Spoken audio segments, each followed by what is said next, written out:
Welcome to Rivi creations. Cinderella కథ.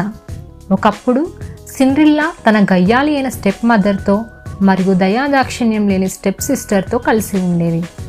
ఆమెతో ఇంటి పనులన్నీ చేయించేవారు. ఆమె అందాన్ని మరియు చిరిగిన బట్టలను తక్కువగా చూసేవారు.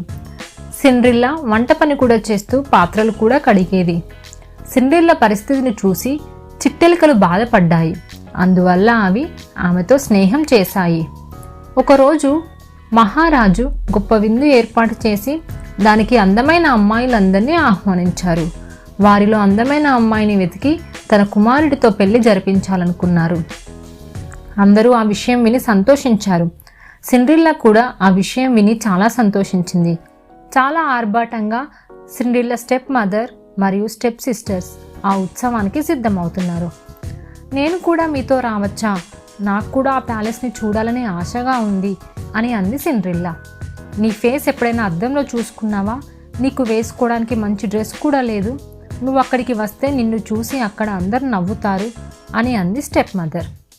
వాళ్ళు పార్టీకి వెళ్ళిన తర్వాత సిండ్రిల్లా ఫైర్ ప్లేస్ దగ్గర కూర్చొని ఏడుస్తూ ఉంది. హఠాత్తుగా ఒక ఫెయిరీ గ్రాండ్ మదర్ ప్రత్యక్షమయ్యారు. నువ్వు బాధపడకు తల్లి, నువ్వు ఆ పార్టీకి తప్పకుండా వెళ్తావు. నువ్వు దాని గురించి దిగులు పడకు స్వీట్ హార్ట్ అని అంది ఫెయిరీ గ్రాండ్ మదర్. తన మాయాశక్తిని ఉపయోగించి సిండ్రిల్లా పాత దుస్తులను ఒక మెరిసే అందమైన ఫ్రాక్గా మార్చింది. ఆమె కాళ్ళకి కొత్త గ్లాస్ షూస్ కూడా వచ్చాయి. ఆమె ఆ పంకిన్ని ఒక అందమైన బంగారు రథంగా, ఆ బంగారు లాగేందుకు చిట్టెలుకలు గుర్రాలుగా మారిపోయాయి. ఒక ఎలుక సారథిగా మారిపోయింది. కానీ నువ్వు రాత్రి 12 గంటల్లోగా తిరిగి రావాలి, లేదంటే ఈ మాయ అంతా పోతుంది అని హెచ్చరించింది ఆ ఫెయిరీ గ్రాండ్ మదర్. ఆ నాట్యంలో సిండ్రిల్లా అందం అందరినీ ఆకర్షించింది, ముఖ్యంగా యువరాజును. అతను రాత్రంతా ఆమెతోనే నాట్యం చేశాడు, మరెవరిని పట్టించుకోలేదు. కానీ సమయం గమనించకుండా సిండ్రిల్లా మర్చిపోయింది. రాత్రి 12 గంటలు అవుతుండగా ఆమె బయటకు పరిగెత్తింది. ఆ కంగారులో ఒక గాజు చెప్పును అక్కడే వదిలేసింది. మరుసటి రోజు యువరాజు తన అనుచరులతో ఆ చెప్పుకు తగిన యజమాన్ని వెతకడానికి వెళ్ళాడు. అన్ని ఇళ్ళు వెతికారు. ప్రతి యువతి ఆ చెప్పును తొడిగే ప్రయత్నం చేశారు, కానీ అది ఎవరికీ సరిపోలేదు. చివరికి సిండ్రిల్లా ఇంటికి చేరుకున్నారు. సిండ్రిల్లా స్టెప్ సిస్టర్స్ ఆ చెప్పును తొడిగి చూశారు. అది ఎవరికీ సరిపోలేదు.